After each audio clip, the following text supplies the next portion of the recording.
Mick Gray chats with Jon Langford, March 3rd, 2023. Names for us. So how are you? I'm good. You're like I always say, you're one of the hardest working guys around. You just got back from and this is such hard work, the Outlaw Country cruise, right? Trust me, it was kind of hectic. There's a lot going on. I bet.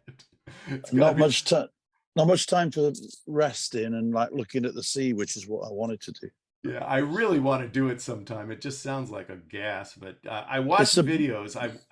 I was just talking about that video that just, I mean, it's crazy. The Wacos are on stage and Rosie's on stage with you and Sally. Well, the plan was the only way we could get off, we wanted to get off the stage by handing our instruments to other people. And we tried it last year and a lot of people just forgot to turn up. And this year we overdid it. So we had more people than was needed. That's why I ended up with two guys playing the drums. And Bill Kirchin won the senior state crowd surfing medal for the boat for the whole trip. I know. I was going to say, should people our age be crowd surfing, jumping into crowds? I'm not sure. I'm not really not sure about that. Well, he's a lot older than us. I know he is. It's crazy. I was like, when I'm watching that video, I'm like, no, Bill, don't do it. Don't jump into the crowd. He did it. Mm-hmm. It was fantastic. It was a great little clip. Another clip was that great clip with you with the old 97s. That was a fantastic little jam there too. Yeah, I didn't know we were going to do that.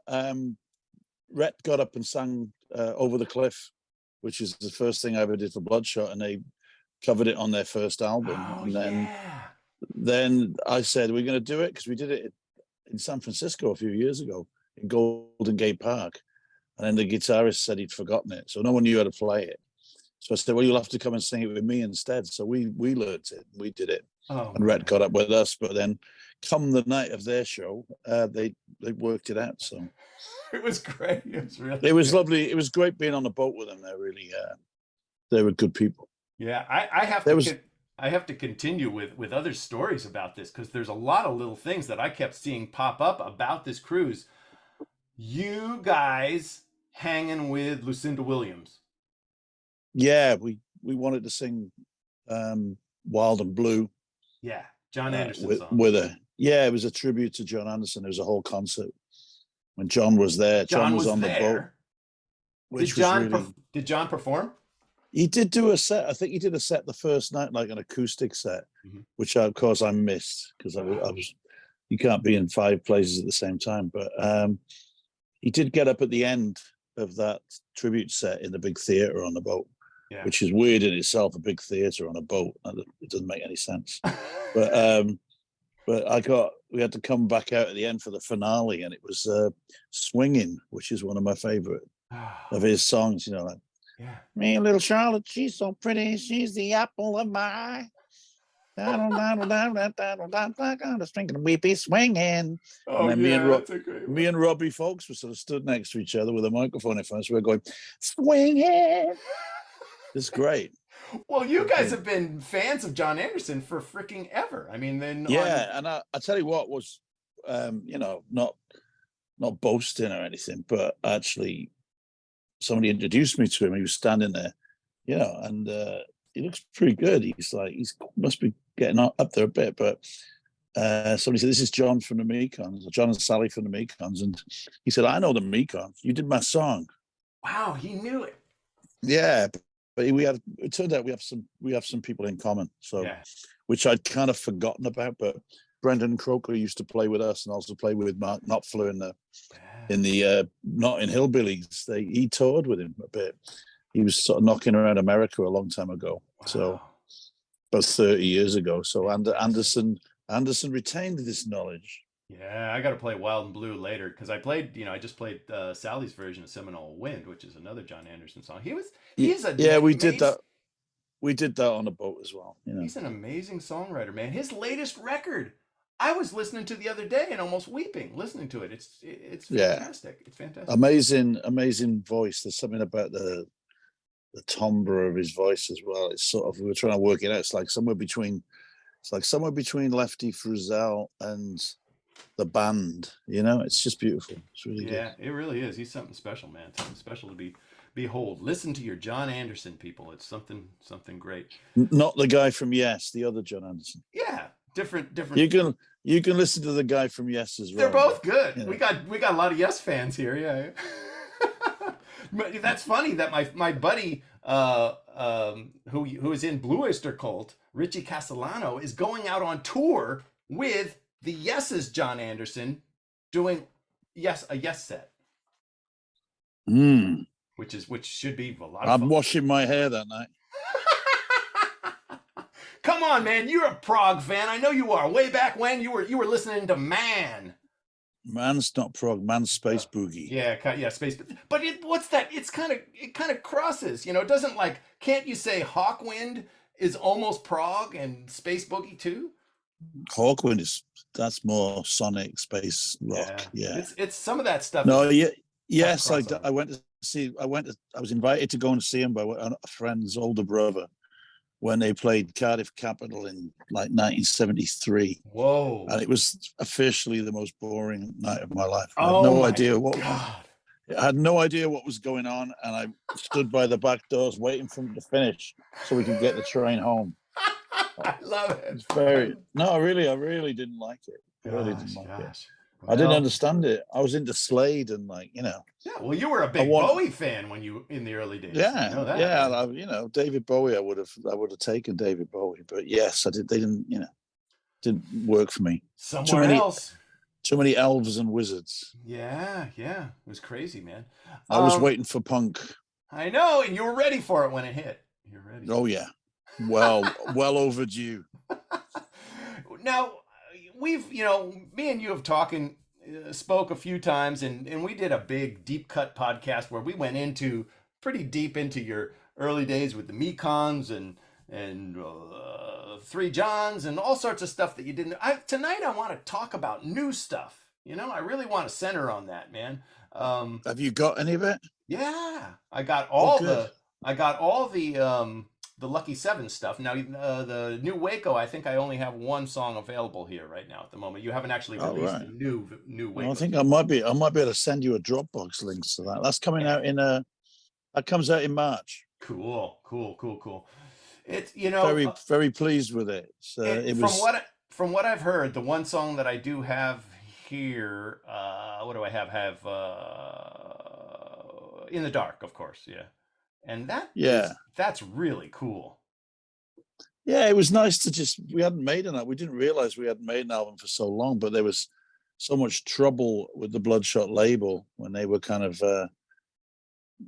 trying to sort themselves out or unsort themselves out. I don't know, but it just put us into a bit of a state of paralysis. And then with the pandemic as well, we suddenly realized we haven't done anything for about 3 or 4 years. Maybe we should just get in a studio and make an album. So we did, and it was like a kind of release, very cathartic to be together, be able to do something. Because I think we'd all just got kind of got a little bit paralyzed. Will that be on Bloodshot?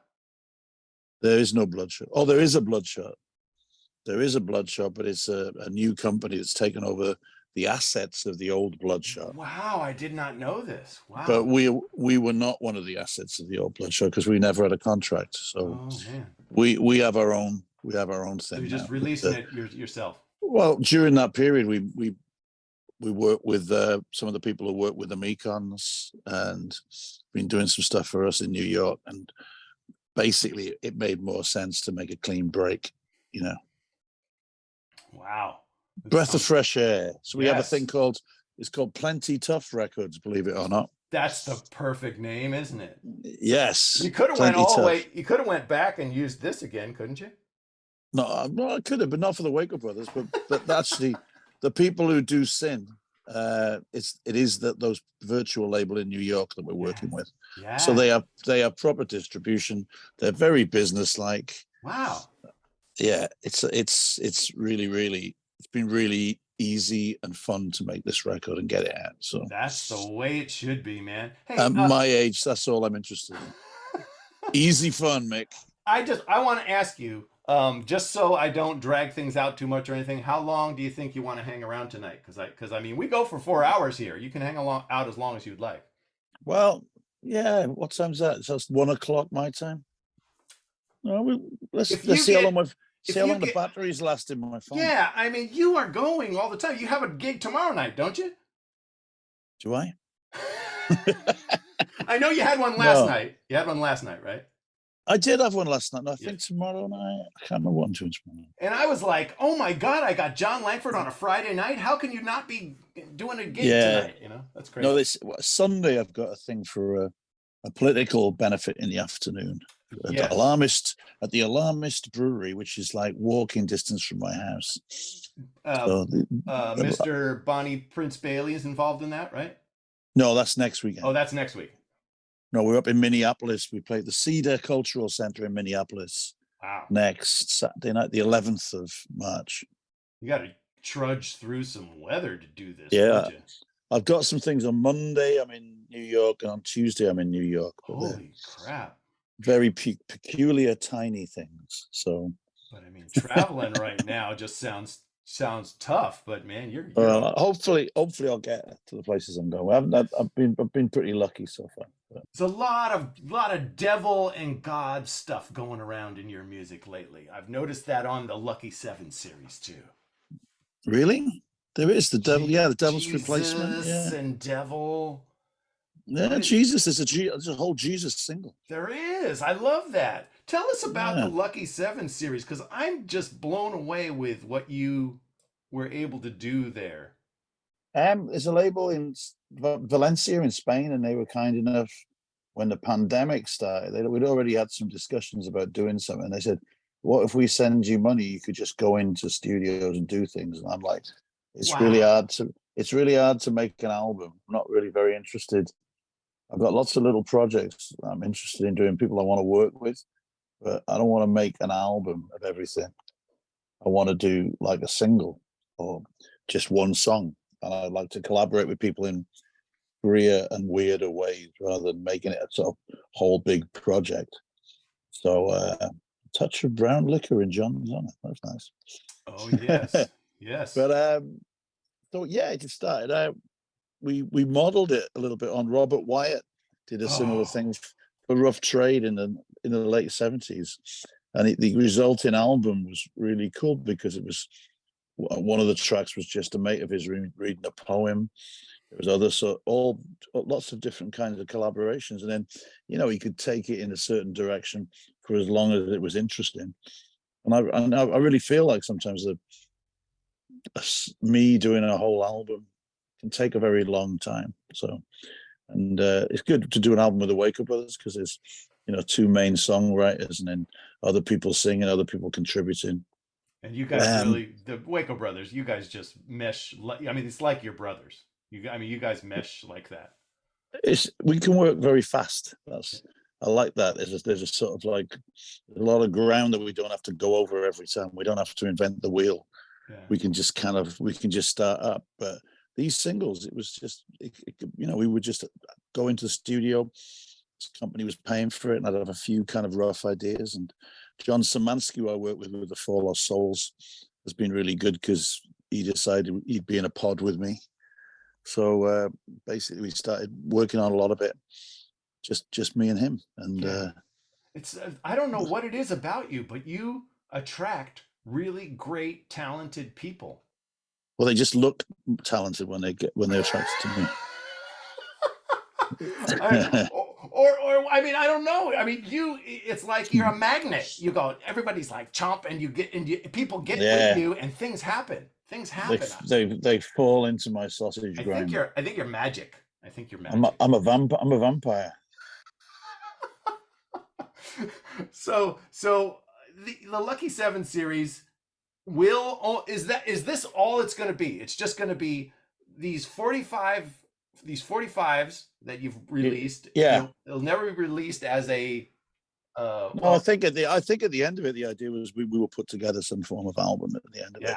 Yeah. But we'll be picky, and it might not be all of it, or maybe it's 2 albums. I don't know. But there's certain things that I really like. Like I was Jos, who's the GW Sock, he was in the band The X from Amsterdam, and he saw a thing I posted on Facebook and took it. Some band wanted to do a track with him, so he took a Facebook post of mine and read it. That's the ABBA van thing. Yeah. I didn't even know he'd done it. Wow. And then he said, "I hope you don't mind, but this band, I recorded this thing with this band, and it's kind of like what you said about the ABBA van anniversary." And I was like, so send it to me. It sounds great. And I listened to it. I thought it was absolutely fantastic. So I said to the people in Spain, I was just like, here's another track, and they were delighted. Jeez, that is so insane. So it was kind of like that's what I wanted it to be, where, you know, I'd have some involvement, but it could be as simple as just me. You know, it could be just my words or just a tune of mine or something like that. On number 2, there's one band title that I don't know what it is. What is Band of Holy Joy? And it's Youth. That's Youth from Killing Joke. Yeah. And no, we just decided. I had that song. I think theirs is called "The Devil's All Over the Land." Yeah. And ours is called "The Devil's Replacement." Is that the one? Yeah. Yeah. Devil.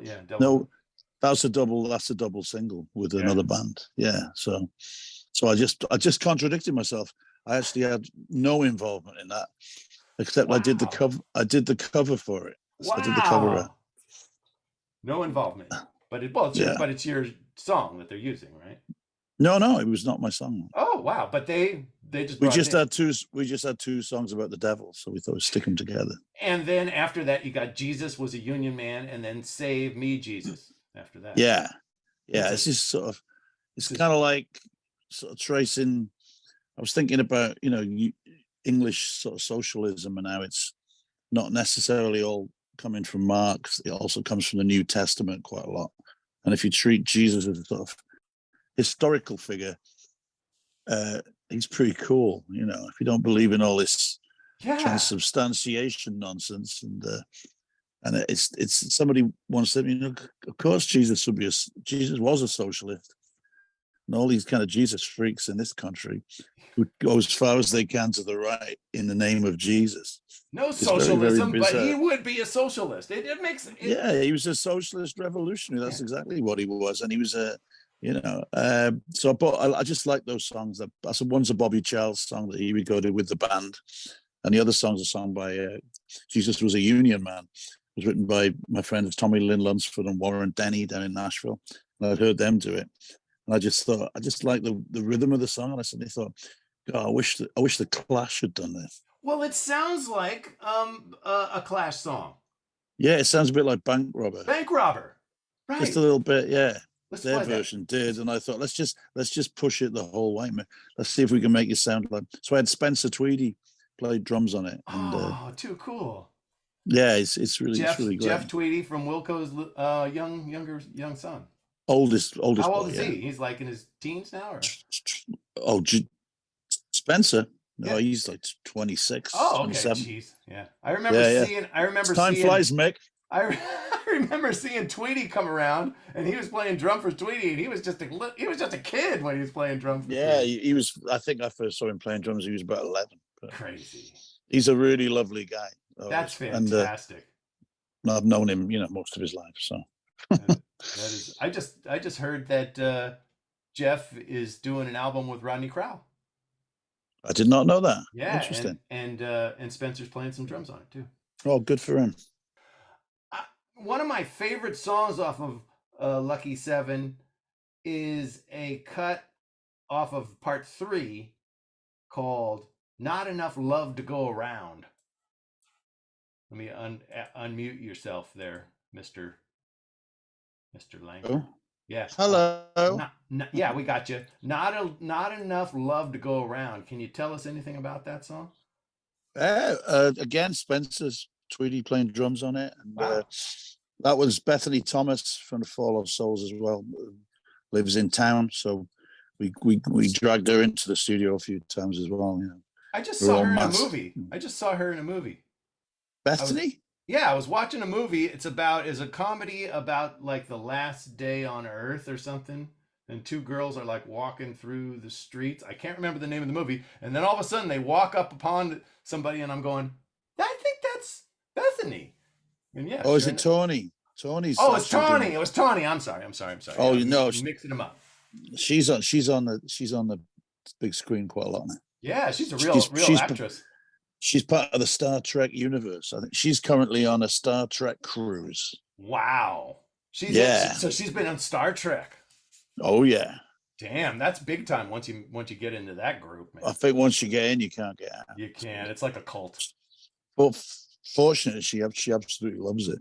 I bet she does, man. So Tawny is, just so people know, Four Lost Souls was a project you did. Tawny, Bethany, you, and John. Yeah, me and Tawny and Bethany were trying to think of a project. We wanted to do something together because Tawny had been singing with Skull Orchard for a long time, but I really liked the voice. But then her and she brought her friend Bethany in to do some things with the three Johns, and it was just the way their voices worked together. It was like they're like two lead singers, you know. And I learned a lot about singing by doing that stuff with them. Then I got an offer to go down to Alabama to record at Muscle Shoals with Norbert Putnam. Yeah. Who was one of the original kind of like swampers. Muscle Shoals, man. And he played with, you know, he produced a lot of great records in the 80s. And I just thought, well, that's a wonderful opportunity. And I had a lot of songs that I thought were kind of sort of more about America and more about my relationship to sort of country music and, you know, race and class politics and stuff like that. So that seemed like the perfect place to do it, because at one point in history, that was this bubble of kind of like, you know, Aretha Franklin went and recorded with a bunch of white guys to do her best stuff. It's you know, that was the melting pot. It happened right there. Yeah. It really was a very interesting place, and there's still something of that there, which was good. And to work, Norbert was absolutely charming and fantastic and that guy. Record, that Four Lost Souls record, I love. I'm an obsessive fan of yours, but that record is really something special. It really is. Yeah, for me, I thought the writing was real consistent on that record. It was about on a certain theme, and then I had, you know, this amazing. I didn't have to be the lead singer. Mm-hmm. I was more of a kind of like half-assed backing vocalist. Yeah. Do you think that you'll do another Four Lost Souls? Well, in a way, because Tony's been so busy. Yeah. We all wanted to do something, but we couldn't. Again, it was something we couldn't commit to a whole album and a tour and stuff like that, because she's on her own. Bethany does a lot of theater stuff in Chicago. Right. John's got commitments as well. So we've been trying to think about making a single for this series, but basically we've actually been doing it with me, John, and Bethany. A lot of them are that, you know. Are all the 45s still available? Can you still jump onto the Lucky 7? I got a feeling most of them are sold out. Oh, so. Wow! And will it continue? How long will it go? Will it continue going? Part 4, part 5? The plan initially was that we've done 9 so far, and there's about 4 more in the can. Wow! But the pressing plants really hate 45s because they take up the same amount of time and they're cheaper, blah blah blah. And there's this incredible vinyl backlog. Every time Adele puts out an album or some big movie soundtrack comes out, everybody wants it on vinyl. So I've been waiting for the new Adele LP. Did you hear something about that? It's coming out. No, I don't know. I'm just kidding you. I know nothing. I know she was in every pressing plant in the world, though. I know. The demand was so great. Isn't it crazy that when we were kids, records were the way it was. We all bought them, and then they went away and they were gone. Yeah. And then all of a sudden, out of nowhere, they like CDs don't sell anymore at all, do they? It's an interesting question. It's crazy. I'd love it if one of the formats would finally disappear, so you didn't have to do it. It needs to. But although I've been thinking about getting back into 8-tracks. Yeah, I mean, even kids are using cassettes. Cassettes are back. Yeah, so it's odd. 8 the tracks, 7-inch that won't happen. Please tell me that 8 tracks will not become hip again. I have a certain fondness for 8 tracks, but did you buy 8 tracks? Did you buy 8 tracks? No, but I have bought them since, because I think they're great objects. Yeah, certain songs to this, because I had an 8-track player in my 56 Ford pickup that I drove around. So there's certain songs I'll be driving down the road and the song be playing, and I'll go to my wife, I'll go, right there. And my wife will go, what are you talking about? I go, right there. That's where the song clicked and it started again. It was half of the song on one channel. And she's like, you're insane. There's something wrong with you. And I go, yeah. No. Some people, they miss that. You miss what you miss what you grew up with. I don't need it anymore. No, we're going to do, we'll probably get up to about 21 singles or something, maybe. Damn, that's I don't know cool. I don't know why 23. That was a 23 is a lucky number. It's a lucky number. Oh yeah. But, I was born on October 23rd. All right. My dad was born on June 23rd. My brother was born on January 23rd. And my mom lived on 23 Reeve Avenue. Wow. Is that freaky? Yeah, I'll be a bit worried about all that. I don't know why, but that is weird. So 23 has always been big with me. So do 23, that. 23. Make 23 of Okay, we're going to make I'm in for the duration. I love it, man. That's David Hood playing the bass. Yeah. Who's playing that? Patterson. Pete Finney from Nashville's playing the pedal steel. He's someone I've worked with a lot, but that's the only time I ever worked with David Hood. And he played with both Aretha Franklin and the Staples singers. So he's the bit in I'll Take You There. Mavis goes, Little David now. Yeah. And that's him. And wow. He came and played because he's a mate of Norbert's. And Norbert's a bass player as well. And I said, "You're going to play bass on the record?" Well, I'm going to produce, so I'll just get David Hood to come. And I'm like, "You're going to get David Hood to come and play on my record?" He went, "Yeah, he'll do it." Oh, and it was great. And every time we finished a take, David Hood said, "Well, you go and listen to it." So I think that's good. We were doing the vocals live on a lot of it as well, and so it was a real kind of like complete thing. So we'd go, we should listen to that one. So we'd go in the room, and David had just said, let me play it one more time. While you're listening to it, I'll just play it. And it would always be about the third or fourth take, and then he'd really nail it. And we'd be sitting in, it's like he felt better when we'd all gone back in, and he knew what was happening.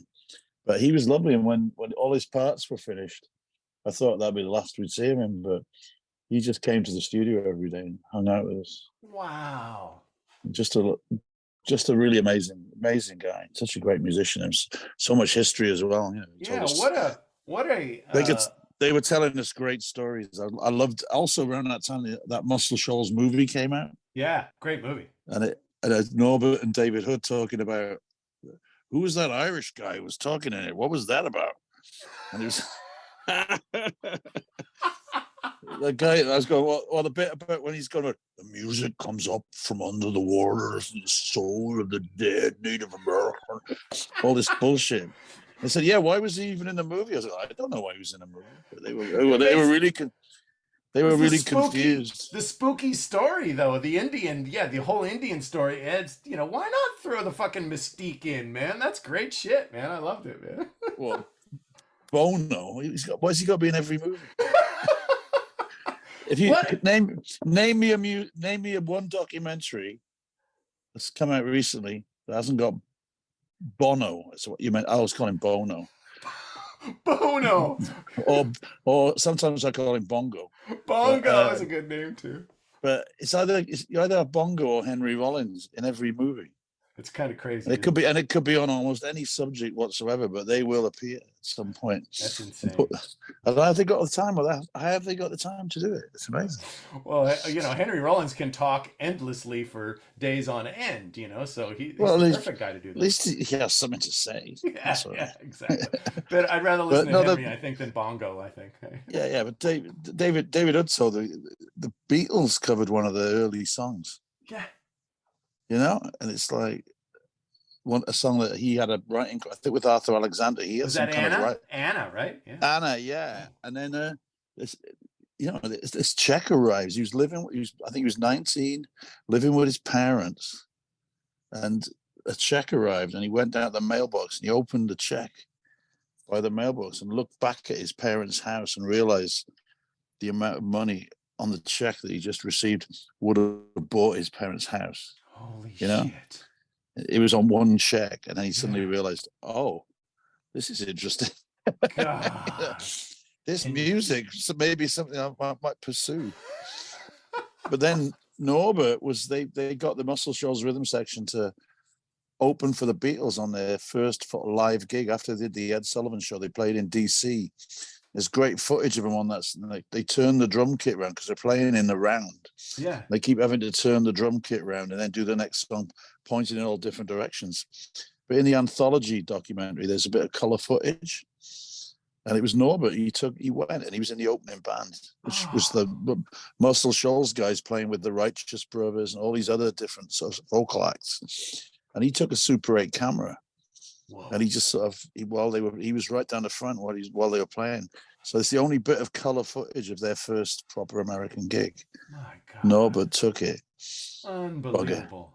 What history. Good man, Norbert Putnam. Yeah, good man. I mean, what history, man. And he told us great. We went to Stax with him as well and did a gig in the Stax studio where he proceeded to tell us loads of great Elvis stories because he played bass. He played bass on Elvis in Memphis album, and Damn. What an experience that was for you, man, to be able to in that history. For us, it was just like, we didn't want to kind of go overboard. No.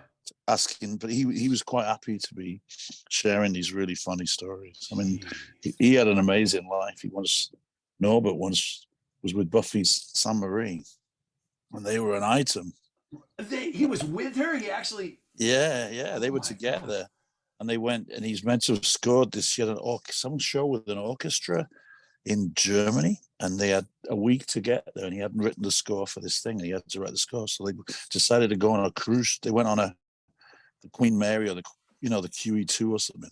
It's in the 60s. It must have been the original Queen Mary, I think. So they went and they rented a suite with a grand piano. Then he wrote all the parts for this orchestra on the boat. Oh my God. You've had quite a life, Norbert, haven't you? Quite a life. Wow. That is insane, man. That area down there is just, it is magic. There's so much musical magic happened down there. It's just insane, man. Yeah, I mean, I like that about Nashville as well. All the stuff I really like it's not ancient history, It's like there's a lot of those people are still knocking around. So you can go into a bar and the drummer looks familiar. Oh, look, it's Buck Owens' drummer, People just still playing and people knocking around. Austin's kind of like that a little bit too. You'll just run into people in Austin. Yeah, just like and New Orleans. Yeah. Completely mad. First time I went to New Orleans after Katrina, I ended up on stage with Al Carnival Time Johnson playing, what's his big song? It's Carnival Time. I should have known it because that's his name.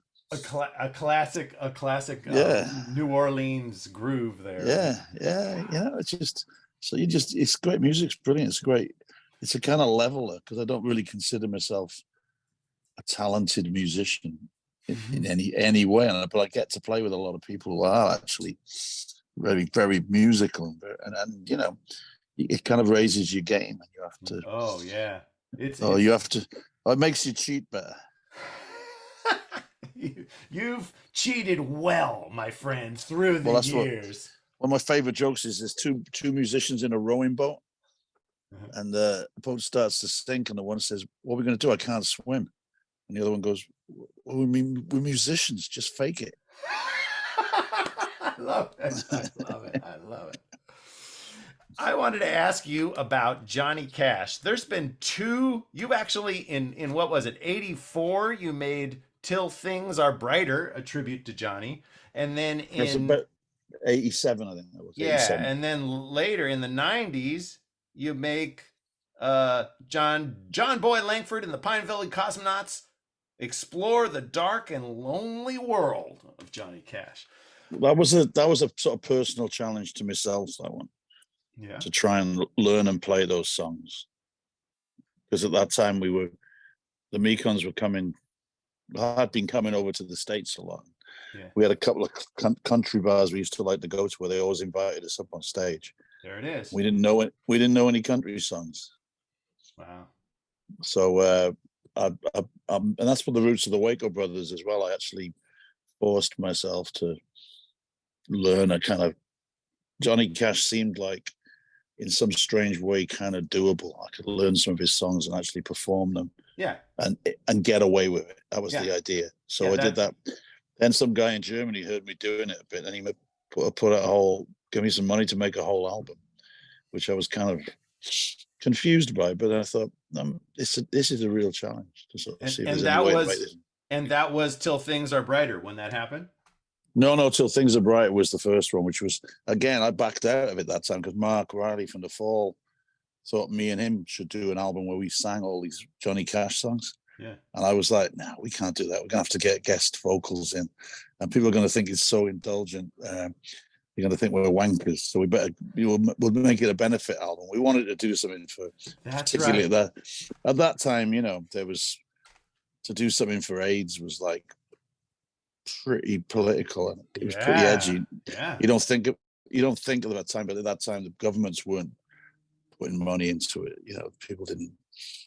People just thought it was the gay curse, just plague. It was a really horrible time, and friends of ours were dying, and it was just very, very, very dark time. So we wanted to make some sort of statement there.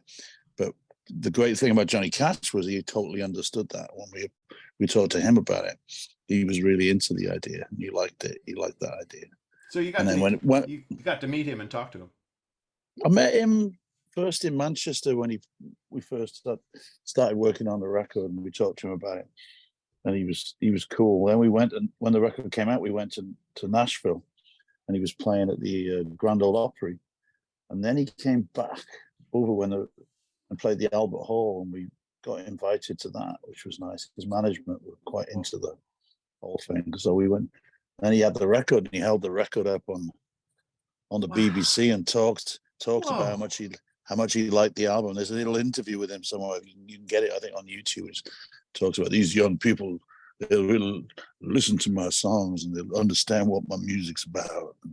Cool. And he lists all the people on the record. At one point, he says, "And Mary, Mary from the Gay Backers on Acid," which is just the idea of Johnny Cash saying "Mary, Mary from the Gay Backers on Acid." That just does it right there. But he really liked that track, and it was the guy who sang it. It was a band. Mark had a label called Intape, and they got me in to produce this band, the Gay Bikers on Acid, from Leicester, and the singer's name was Mary Mary, and he was really called Ian, but we just said, who's going to sing Boy Named Sue? Mary. Yeah, perfect. So perfect. And he totally killed it. He really went for it. He's bursting with personality, Mary. I love him. But Ash loved it as well, which was really nice. God, that's so cool. Johnny Cash always seems like the most, open-minded soul. Yeah, but yeah, it was strange to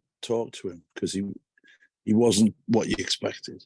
Yeah. But I think he was quite, in a way with us, he was a little shy and a little he was very humble.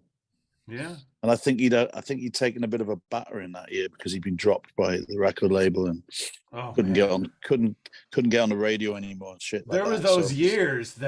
Yeah. Well, I was the 1980s, dropping Merle Haggard, dropping Johnny Cash. What the fuck is going on in this world? And these legends can't get heard anymore. Yeah, but interestingly enough, if you look back at some of the stuff he put out in the 80s, he put out some great records. It's just the time was wrong, and the mood. The industry wasn't really behind him.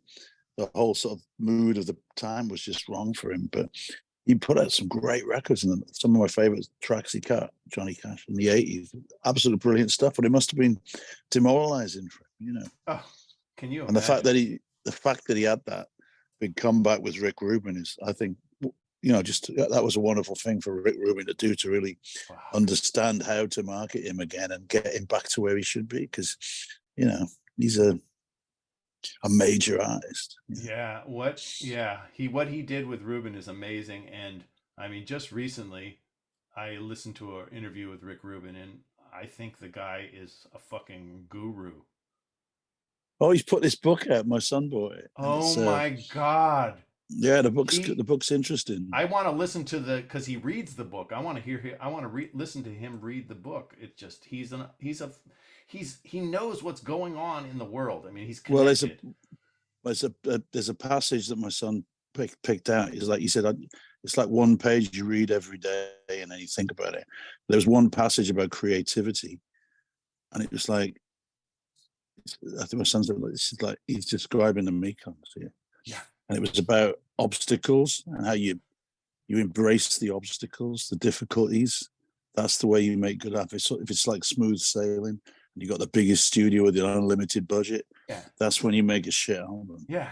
But when you've got to like really crawl over some things just to get the sounds made, you know, exactly. That's when you make your best work. And we've always said that with the Mekons.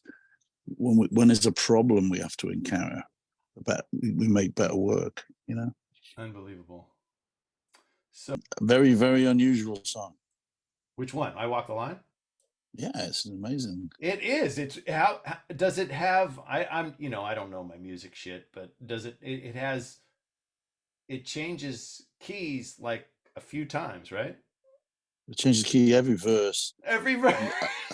And the melody itself is I don't know where it comes from. It's not like it doesn't have a lot of country music. You go like, you took that from there, and it's like it's like this oral history that comes down, and this is I think Rodney Crowell talking about it, and he said it's like a song that just dropped out from outer space. It's like an octopus. It's the octopus of country music. It is a spacey song, and it's eerie, and those key changes, it almost it changes your mood each change. Each change you go boom, boom. You're in a different groove. Yeah, and he's singing this song about I walk the line.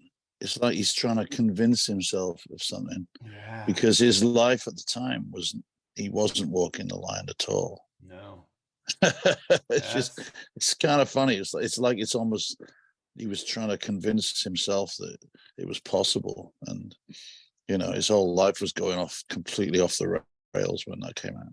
Yeah, interesting. Yeah, it's a great record. It's a classic, is what it is. Pine Valley Cosmonauts before that with John doing Big River, song Johnny's known for there. Whew, that's cool stuff. Pine Valley Cosmonauts. Do you think you'll do any more stuff as the Pine Valley Cosmonauts? I haven't really tried to do anything in the original style, but we called ourselves Honky Tonk Archaeology. That was what we were doing. That Bob Wills one was pretty great. Yeah, I really think there was a point in history where that stuff looked like it was just going to disappear forever, and the way the world's changed again, and it seems like it's kind of cool again. People got their respect. I was kind of worried about when Johnny Cash said he couldn't get on the road. I was worried that there was that music was just going to disappear. That culture was going to disappear. But I think there's enough people that are into Merle Haggard now, George Jones. I don't need to make an album of Merle Haggard songs. You know what I mean? Yeah. It'd be fun to do, but at the time I thought it was like like preservation or something. Well, the Mekons did their diligence of preserving country music in the early days before anybody was really. I don't know. There was no alt country when you guys did Sweet Dreams on the Edge of the World. There was no, you guys we did think it was something that was just going to die and go away. And it was the root of a lot of the artwork I did, was that I wanted to commemorate these people. Yeah. And it felt like it was all just going, that's what I really believed. I didn't know that now it's kind of like, it's kind of like, you can get everything now. Now we're in this kind of like everything everywhere at the same time world. So going to win the Oscar, the Academy Award. But I mean, when I was a kid, I was lucky. I had a DJ friend that turned me on to, this is Hank Williams. This is, whoa, and he was turning me on to all the shit, Yeah. But then I remember when I heard you guys, like I was into country music, but then I heard you guys take country music to this other place. It was amazing. It was an amazing moment, John. It wasn't. I think the only thing I would say about us was it wasn't an imitation. No, we weren't trying to. We were trying to get inside it and see what the nuts and bolts were, but then still take our own path with it. So, and there was a lot of kitsch in the 80s with country music. There was a lot of yeehaw and things like cowpunk. We sometimes still get, Waco still get called a cowpunk band, and that makes me shiver. Makes me shiver because that cowpunk was this thing in England. It was kind of like this. Isn't that country and western music hilarious? Yeah. And to us, it was like, isn't Jimmy Rogers, isn't Hank Williams, isn't Johnny Cash so freaking scary, And then, but we didn't see a big difference between that and sort of like John Lee Hooker and, Yeah, that was big Bill Brunsey. That was spooky shit too, and you were connecting the blues and that early. Yeah, we felt it was all the same. We felt it was all the same thing. And then I mean, as cool, I guess, as the Stray Cats were and shit, they made it like happy, goofy kind of. They were cowpunky kind of thing, and that was kind of they were good in its own way, but. No, they were rockabilly, and that's rockabilly's. Yeah. I think rockabilly's a different genre. I have a great respect for rockabilly. In fact, the first time I met Cash, he said, I was never country. He was a rockabilly artist. He said, I was a rockabilly. That's what I was. He didn't want to be country. And then Jerry Lee Lewis as well. I was just on that boat with Linda Gale, Jerry Lee's sister. Yeah. And us. Oh, she was on the boat with you? Jerry Lee's sister? Oh, yeah. Wow. Oh, yeah. We had a good time. She's cool. She's great. Oh, wow. She used to live in Wales. She told me we had a really great chat. Because her and Robbie Fulks made a cool record together. Yeah. But she made an album with people like from my hometown. Wow. Way back, the Crazy Cavern and the Rhythm Rockers, with this kind of purist rockabilly band from Newport. I know Crazy Craven, yeah. Crazy Cavern. Craven. But I know that guy. Yeah. He's not around anymore, is he? He died in 2020. Yeah, because I remember hearing him. I was into rockabilly I started getting into that around 78 or something like that. I remember hearing I tell you what, they played for 50 years and they never deviated. Holy shit. Basically from Sam Phillips' Sun Records sound, that's what they wanted to do, and that's what they did. And they went through like Flower Power, psychedelia, punk, just kept doing it. Pub rock, anytime they could have like changed what they're doing to try and make some money, they just kept going. Look, I haven't got my t-shirt. I took it off because it was smelly. I had a crazy cavern. I got a great picture of me with Linda Gale, and I'm wearing a Crazy Cavern t-shirt. Too cool. Yeah. What do you got on there? You got your Yard Dog t-shirt. Well, I'm just doing a bit of marketing. Now we have to talk about your art, and we have to talk about Yard Dog, because Randy Franklin's Yard Dog is an amazing Austin location. Yep. And you have known him forever and ever and ever. And tell us about your art. You went to art school as a kid, and I went to art school, but then we formed a punk band, and I didn't do any art. Didn't do any art for how many years? I would say it's about a good 15 years in a van. Wow. I did fanzine art, I did record covers, I did all these other things that I thought weren't fine art. As long as you didn't tell me it was fine art, I could do it. But I had this phobia and a kind of creative block. And then when I moved to Chicago, I realized I could write songs, but I couldn't make paintings. And what I did was I try to get them in the same part of my head and think of the songs as paintings and the paintings as songs. Yeah. And that kind of broke it. And I was able then to kick down the fake walls I built and then be able to make stuff. And that's all I really wanted to do. I bet you that changed your whole life when you did that, when you connected the two, when you said, there's no real difference between what I'm doing here and what I'm doing here. Yeah. No, there was a moment. It was about confidence, and it was about confidence. It was about judgment. Yeah. And I was unafraid with the music, which I had no right to be, because I was a more accomplished and skilled craftsman with the art than I was with the music. But the music was this thing where I was being judged by my peers, I guess. And then the art was somewhere I was being judged by some monolithic academia, you know, and I didn't want to put myself in that position. So when I was at art school, I was just like, all right, I just won't do it, because I don't know what you people want. It's not what I want to do, and blah, blah, blah. But slowly, but I still think of myself as kind of in a sort of netherworld between the two practices, which I think is great. I love it. Because lots of people think of him, he's that painter who plays in a band, or some people think of me as he's that punk rocker who paints a bit. But you know, so it's kind of like a get out of jail card for me. I just exist. Yeah. On the Mekons as a band always existed on the fringes of the music biz. Yeah. And I've realized that as soon as I got into painting, and I did quite well almost immediately, and had a major sort of show in Chicago at a posh gallery. Wow. And immediately it was like, I'm back on a major label, back on Virgin. Wow. This is like, and these people, they only gauge anything by whether it sells or not. And they're afraid to say whether they like the art. But if it sells, they think it's beautiful, and they'll talk to you for hours. Isn't that weird? But if no one comes in and buys it, then it's obviously bad. They have no faith in it other than as a monetary kind of like product. So I was like, that's not why we do it. That's not why we, you know, I mean, I have to make a living. I'm a, as I've always said, artists are working folks, you know.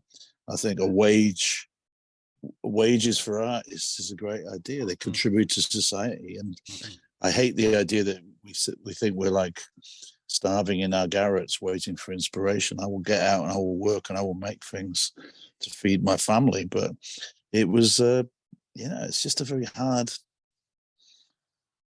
It's hard to think of that's the only way people judge stuff. It's just there's many ways to gauge success, and I think the Mekons. When I think of the Mekons, it's just like a success story to me. Oh my God, longevity! If nothing else, you guys have hung in and done it. Nothing else.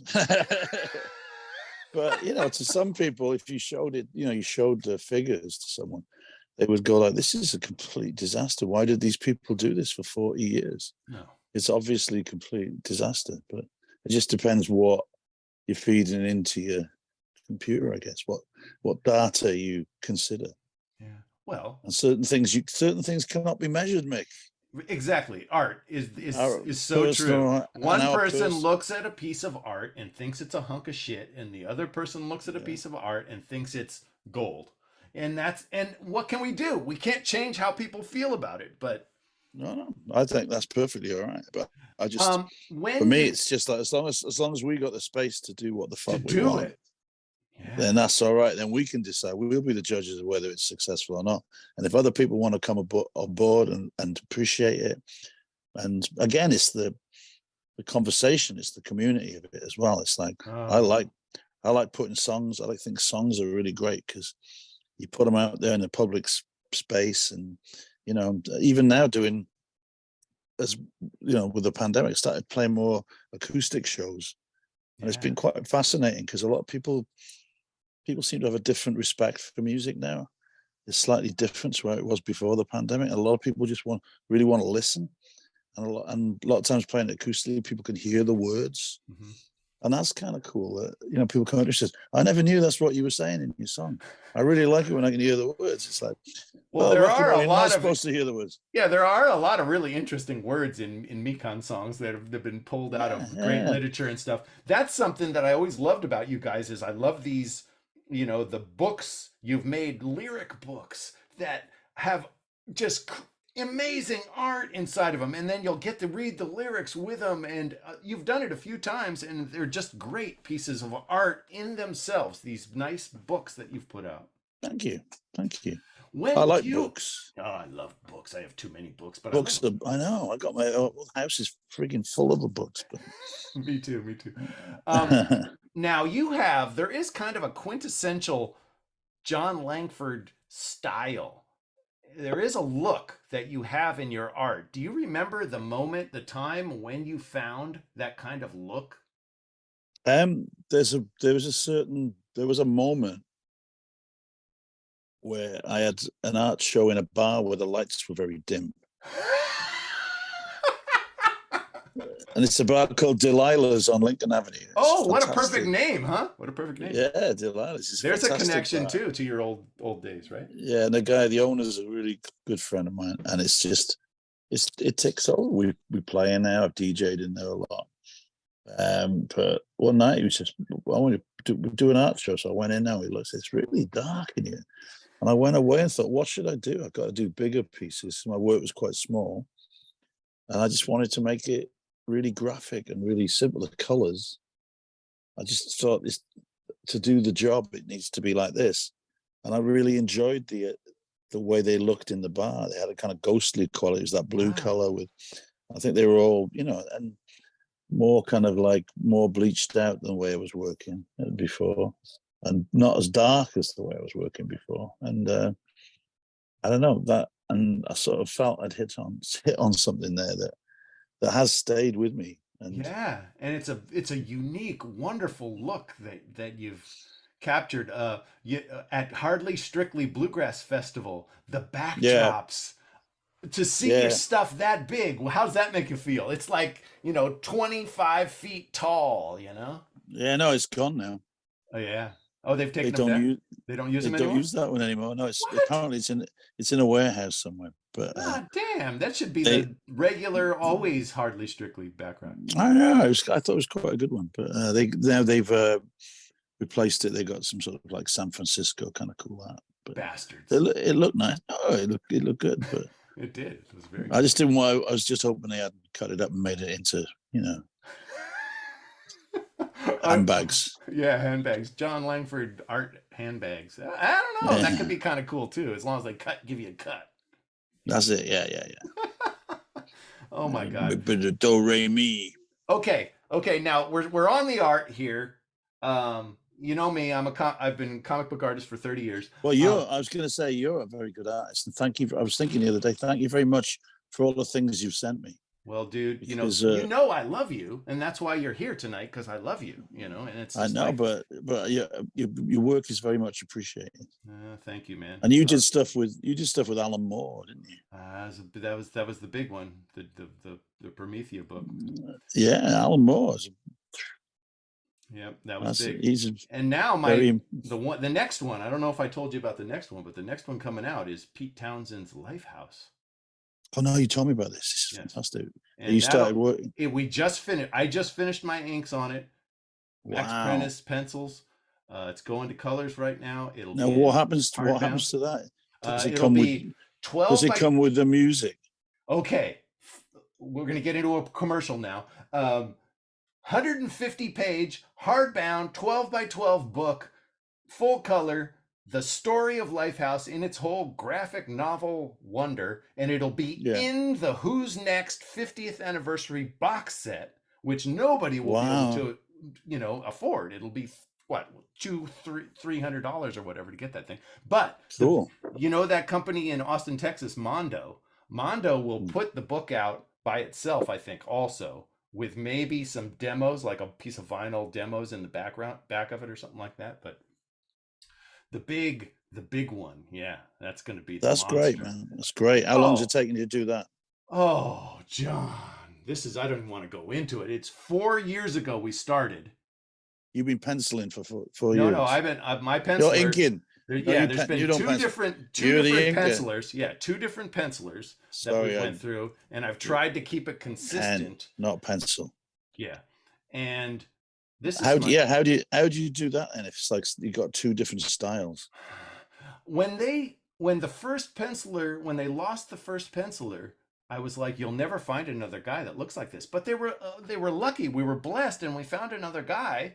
He lives down in Australia, Max Prentice that kind of had the same groove as this guy. It's very European looking. It's a perfect look for Lifehouse. You know? It's a perfect look. I think everybody's going to dig it. I am so excited about it. It should be out maybe in the next 2 months, something like that. We'll see. But it's my swan song. I'm done. I'm frankly done. I don't want to deal with deadlines ever again. I just want to do fun shit from now on, man. Yeah, every day of my life for 30 years has been deadlines, you know? So it's like, no, I don't need that shit anymore, man. But, what I wanted to... What? Beautiful work. I just wanted to say that. And if anyone hasn't seen Mick's work, I've got some here. I'm not going to wave it around. Yeah. But I just wanted to go in the other comic book direction that at one point you went as Chuck Death and you did this great book, this fantastic book of like goofy, twisted versions of rock and roll history. Yeah, the great pop things was. Oh my God! And you did me a Buddy Holly. You did me a custom Buddy Holly piece once, and it hangs in my room to this day. Oh, excellent! So that's good. I forgot about that. Wow. No, we started doing it. My mate used to have these ideas of this, and then the Record Mirror was this kind of very old kind of weekly magazine in music magazine in Britain. I met some guy I knew. I was doing some record reviews for him and live reviews, and he said, "You draw, don't you? Do you fancy trying a comic strip? I've got this idea." And so I did a couple of little other weird things, and then I started talking to Carlton, my mate, who lived in the same street as my grandmother in Crossy Killiod in Wales, and we just started saying, "Hey, we've got an idea. What about this?" And I showed it to Stuart Bailey, and he looked. He was going, "Great. Do you think you can do one every week?" I'm going, I don't know, we'll have a go though. We tried, and we did it for, I reckon we did it for about 4.5, 5 years. Yeah, it was a good run. But like talking about that deadlines, you know, I'd be on tour, and the light would be on at 6 o'clock in the morning, and somebody be in the people in the other beds going, "What are you doing?" And I'm lying on the floor with a Sharpie, drawing a comic strip because I know I've got to get to a FedEx to get that off before we leave town. And I used to try and keep a few spare ones, but you'd always forget. So it was always dead. The deadlines was like, I was in a band, I was playing, and I had this other thing, deadline. I can't believe that. I've never thought about it, that you were gigging at the same time as doing those strips. Yeah, oh my God. It was really horrible. But we always thought we'd get, like, what would the aim of this is to get it up to, like, at least a living wage. If we could get it syndicated enough, so there's like 50 quid each a week from the NME, then it's because it moved from the Record Mirror to the NME, and then we got into the LA Weekly, then we got into a paper in Chicago, and we were always trying to, the goal was to, if we get in 5 different things, syndication, man, if we could be in 5 different things, we keep doing it. And then we got up to 4, then it went back down to 3, and it was like, then it went down to 2, and I just said, "Hey, it's going the wrong way. Give it up, yeah. We've got to knock it on it." It was even in the Onion for a while, which was that's a good place to be. The very early Onion, and there was another, like up in Madison, there was some paper that put it in for a while. Then they stopped. It was kind of controversial because a lot of people, a lot of people didn't get it. No, it's so good. It was goofy. It was like I could imagine you probably pissed off like some kind of real diehard rock fans. Like you said something about a rock band that. I'll tell you what. What was interesting was the reactions we got from the actual musicians. You got reactions from the musicians? Oh, big time, yeah. Who? Come on, some dirt. Let's hear some dirt. David Bowie really liked it and thought it was funny. Really? Yeah. That's too cool. Morrissey hated it. Of course. I know. And a woman who worked for the Record Mirror, that's Jill hilarious. Jill Smith showed him one, and he looked at it and he threw it across the room. Oh my God. And he said, "My chin isn't that big." He was so vain. And then that was the point. We just said, So then his chin, every week we drove, his chin would get bigger and bigger and bigger until it filled. Sometimes it filled the whole panel. It was just a chin. And then the Fall, Mark Smith, it was reprinted in the Fall's like fanzine. Wow. There was it was going shopping with Marky Smith, and he's walking down his shop front. He's going in buying 2 rolls of toilet paper. And he's buying all this, buying groceries, And then at the top of it, it says, it's all scratched out. They put in their fanzine, said like, fucking student wanker rubbish. It said that. And then at the bottom, it said, and it was Cog Sinister was the name of the fanzine. It said, heads in a, pointed to Chuck Death and Colin B. Much an arrow. It said, heads in a bin bag to Cog Sinister offices. So they basically issued a fatwa on us. Whoa! Where they wanted the Fall wanted us beheaded. That's fantastic. That's going all the way. That's going way up. They didn't follow. Seems like they didn't follow through. They're not a very. Sadly, good... Sadly, I had a bunch of friends who were actually in the Fall who thought it was funny. Yes, that helped.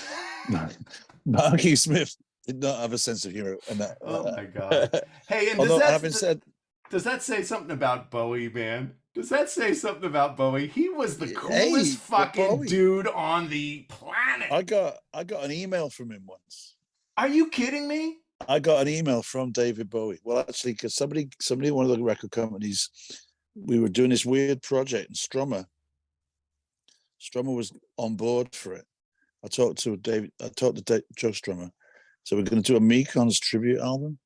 It's going to be it's by all bands that opened for the Mekons, doing their favorite Mekons song. Wow. But it's all going to be made up bands like the Snotters. Oh yeah. And Captain Shithead and stuff like that, like real punk rock names. And Strummer was really into it. I forget what he made. He even made up a name. He made up his own name. But we said, well, don't worry, we're not going to say it's you, but you just do a Mekons song. So and you could do it however you want, crap as you like. And then one guy at the NME said, I bet David Bowie, because Bowie really liked Where Were You? Wow. And the guys in Tin Machine. So they used to play Where Were You at sound checks sometimes. Wow. That's because he really liked it. So somebody said, I've got his email. Tell him to do it. And so I just sent, I was thinking of doing it, described it as I described it to you then. And I got this email back from Sailor at AOL.com. I think that was his email address. And he said, sounds interesting. But then the sad thing is that then Joe Strummer died.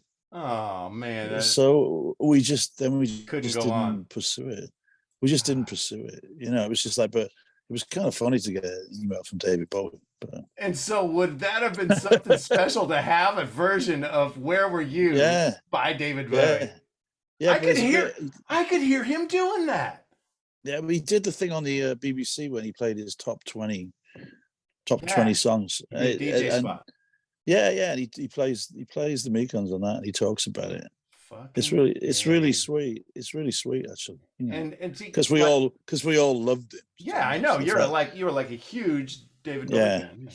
He was like our headmaster telling us we'd done really well. That's just the best. I remember seeing you guys at the Kennel Club in San Francisco in 1989. We used to like the Kennel Club. Yeah, and you guys ended up like just everybody was just laying on the stage. Just what? Were we tired? Belligerent. I don't know. It was 3:00 in the morning. I mean, you could have been tired because it was 3:00 in the morning. I mean, all I remember is I got to get back to San Jose sometime tonight, and it's 3:00 in the morning. But it was one of my favorite nights ever because I met. When was that? It was like early 90s, wasn't it? 89, I think. 89. Yeah, I met you. I came into the nightclub. I was working for a radio station, and I came into the nightclub, and I go, I was wondering if anybody wanted to do an interview. And Tom, I had a 1957 Ford at the time, and Tom came out and sat in my 1957 Ford, and I did a long interview with him. I mean, me and him just sat there and bullshitted for quite a long time, and I recorded it. Great He's guy. an agreeable chap. How is he doing? He's got a big family, right? He's got 4 kids. Yeah. 4 kids. Well, one's out there. One's out of the house. One's, I think, Mei Ling lives in Berlin. Oh wow. I think so. I think I'm right. The other 3 are. They came. We played in October, was it? We did some gigs with the original lineup of the band where I was back on the drums again. Damn. Which is pretty hard work. Woo, for that's dude in his 60s doing the 19-year-old boy drum patterns. Drumming is hard, and yeah, I was 19 when I started. You started on drums, right? With the Mekons, the first the first gig I was 19. It was my 20th birthday the next day, I think, or something. Now, and also, I always forget, what was your connection with? Because Gang of 4 were in your neighborhood, the same. No, they were. We were all at art school together, and we shared a rehearsal room for years. The Gang of 4 came up to Leeds, and we played a gig at the Broodnell in Leeds, and Hugo and John came up and got up on stage with us. Hugo played the drums, and I played the guitar. We did Gang of 4 songs. And I think that's available on YouTube. I think I saw that. There's a version of is it Natural's Not In It? Yeah. The one that goes dang dang dang. Freaking great. Dang, dang, dang, dang, dang, dang, dang, dang, dang, dang. That band is so cool, man. Yeah, choppy ass shit, man. It's so choppy, but it's so cool, man. Well, nobody else was like them. It's kind of sort of sad what happened, but the way it is right now is that my good friend Dave Parho from Slint is playing guitar, and Andy Gill passed right at the start of COVID.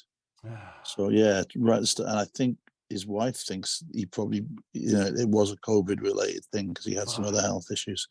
Very sad.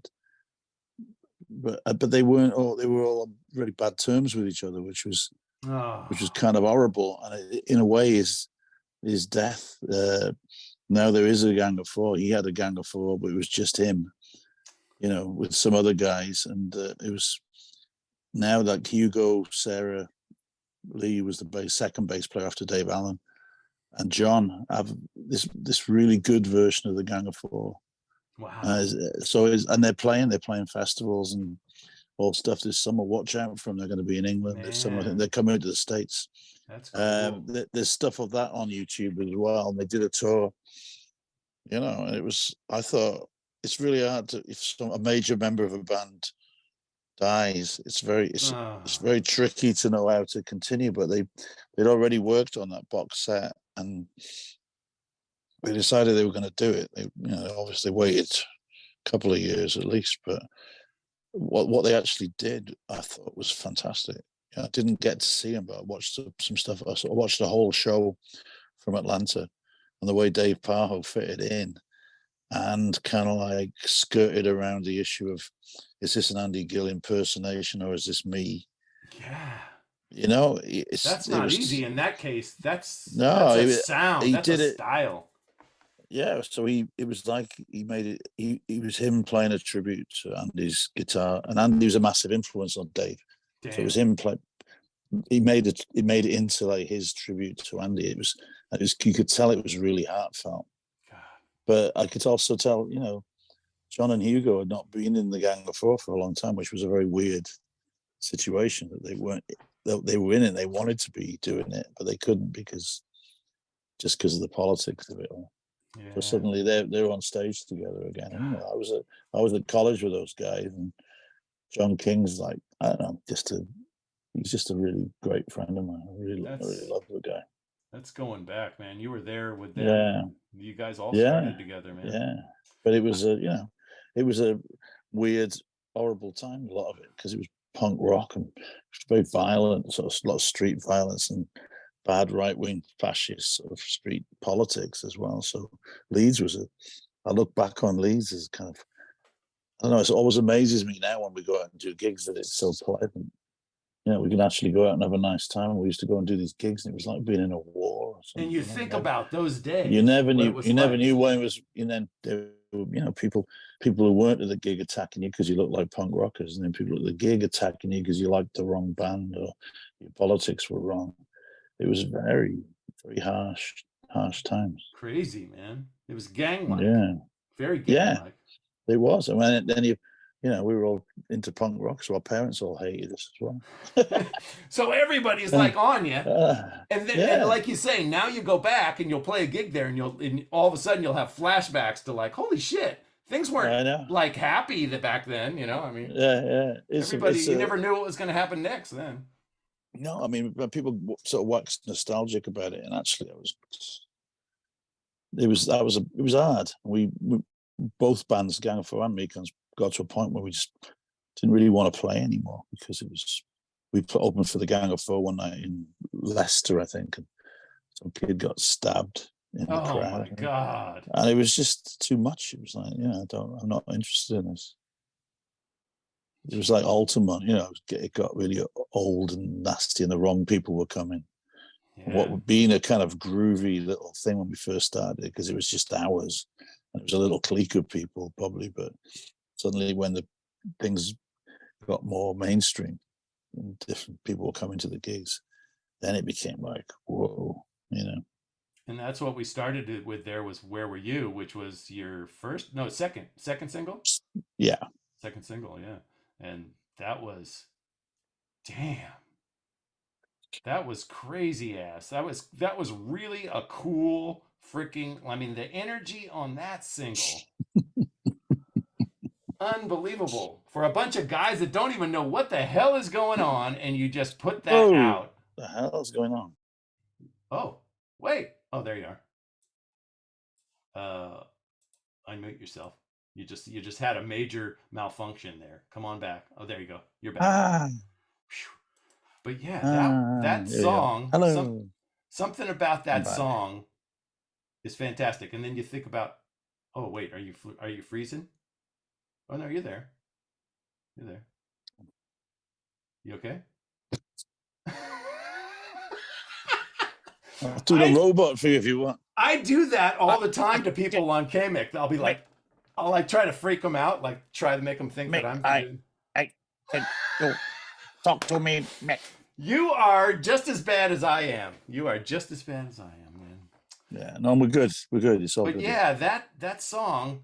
It was the record label we were working with was called Fast Product. Yeah, early Human League. Yeah, Gang of Four, early Human League. They did some Joy Division as well. They did the first, and it was just pretty. It was pretty funny. I always thought the way they marketed it, they couldn't get anyone to distribute the first single. People thought it was so bad and it was a joke. And it was like, no, it wasn't. It was us trying to play as well as we could. If you listen to it now, I don't think it's that bad. No, it's energy. All that matters is the energy. No, but where were you?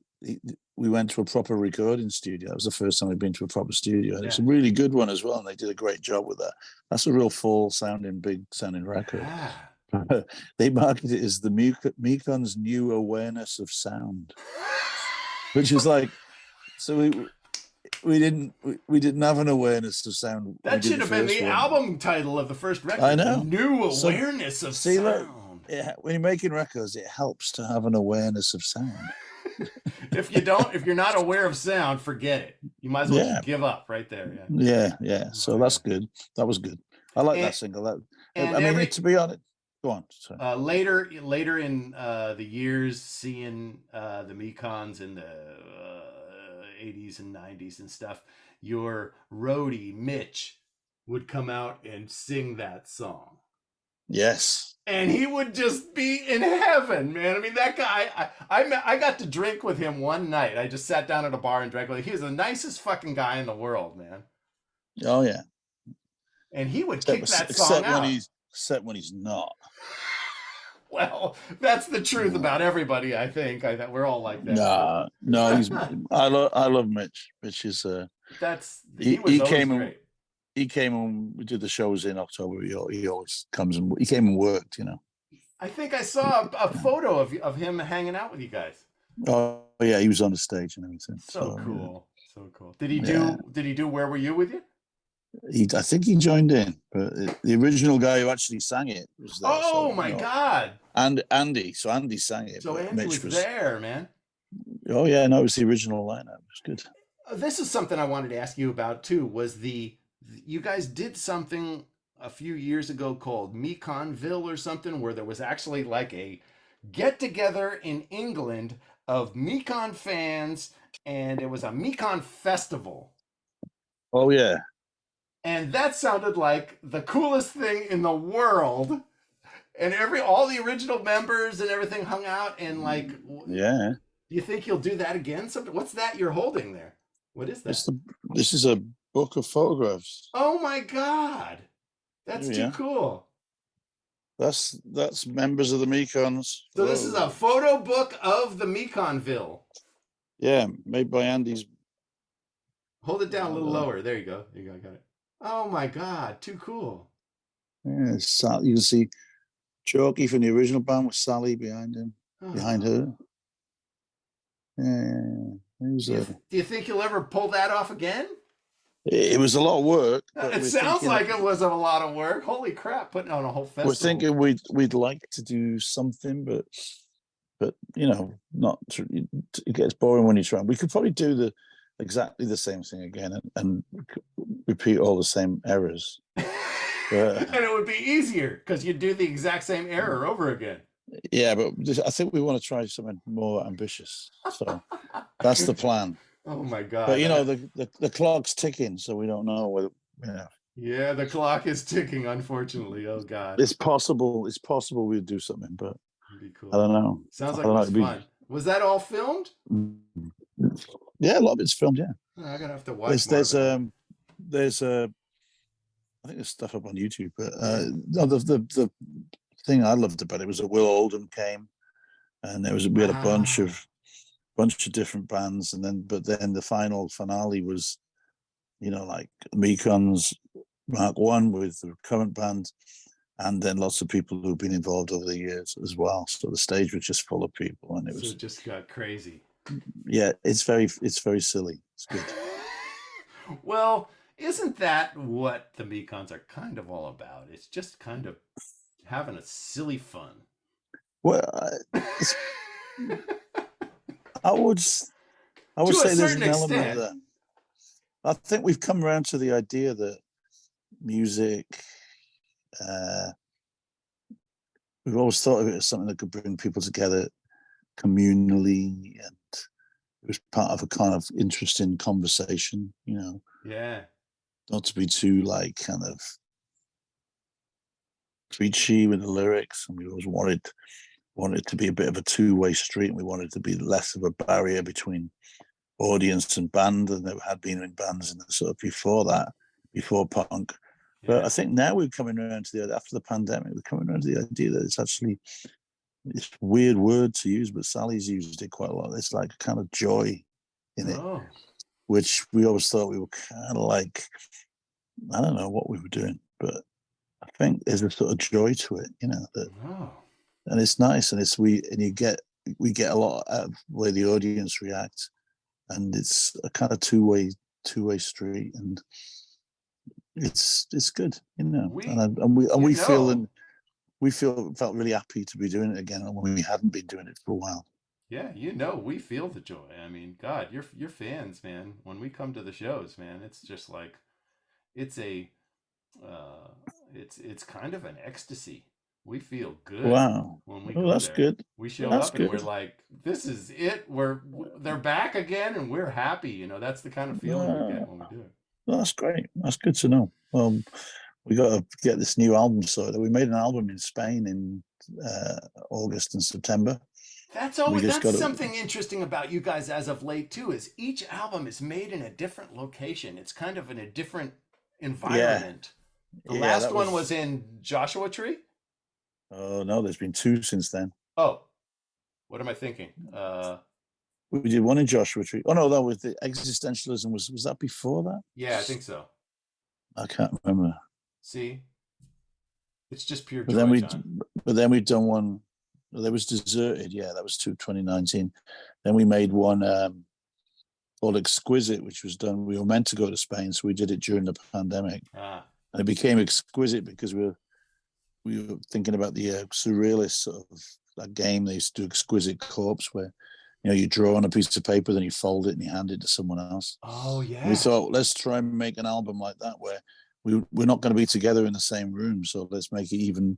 So there's a few tracks on that album where it's just a time, a BPM, and a key is given, and people play without hearing anything else. And then we had one band member, Dave, in LA, because he has a sort of vaguely proper studio. Well, it is a proper studio, but he received all these bits. Wow. So while there's a few songs that are actual songs on it, some of the best stuff on that album is stuff that was done like the Exquisite Corpse. So it's blind. You don't know what the other people are going to do, but you fill in. There's certain very narrow, broad parameters. Like you could play 125 beats per minute, and then so a lot of times then it'd be someone's job is to put it together and put lyrics to it. But it was a very bureaucratic project in the end, with lots of files flowing around and a lot of people having technical problems. So that's an amazing concept, to be able the concept is very pure. The actual practice of it was kind of frustrating, but it did the final album, I don't know if you heard it, but the final album, I really like it. That's existentialism you're talking about, right? No, that's Exquisite. Exquisite.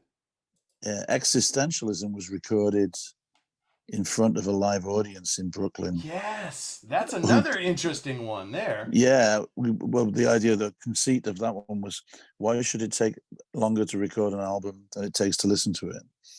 So we thought we'd just switch a tape machine on and make an album. So we wrote all the songs in the van.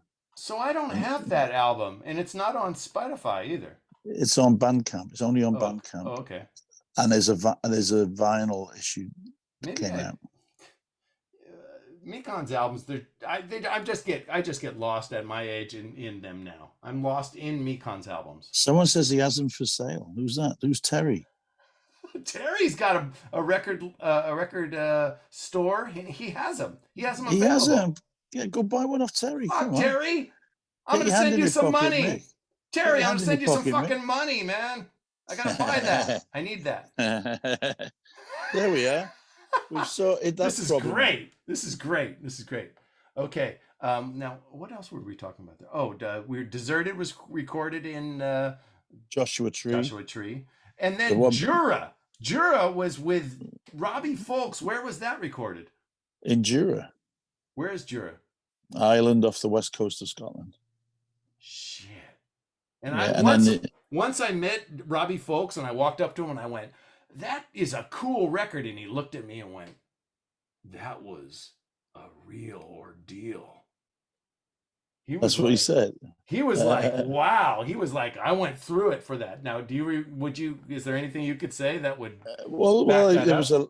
there was a lack of toilet paper and washing machines. That might be what he's referring to. Oh my God. Lack of toilet paper could be a mess. Yeah. I mean, I remember him saying one day, like, he got really frustrated. We drank a lot of whiskey and we persevered with it. That saves it all. But it's a fun record. I think the Mekons process is also very confusing. and it's when you're with 5 people who kind of just accept the chaos is going on and are happy with, things that you don't find musically painful. And Robbie's a really great guy, but he was coming in to the fold from outside the fold. Yeah. I kind of ushered him in, and I hope he isn't mad at me still. We were just on a boat together, and he seemed to have a nice time. You were hanging out together, yeah. Yeah, no, he's absolutely. I think he's absolutely amazing. He is. Name me someone that's like Robbie Folks. Robbie Folks can go any direction.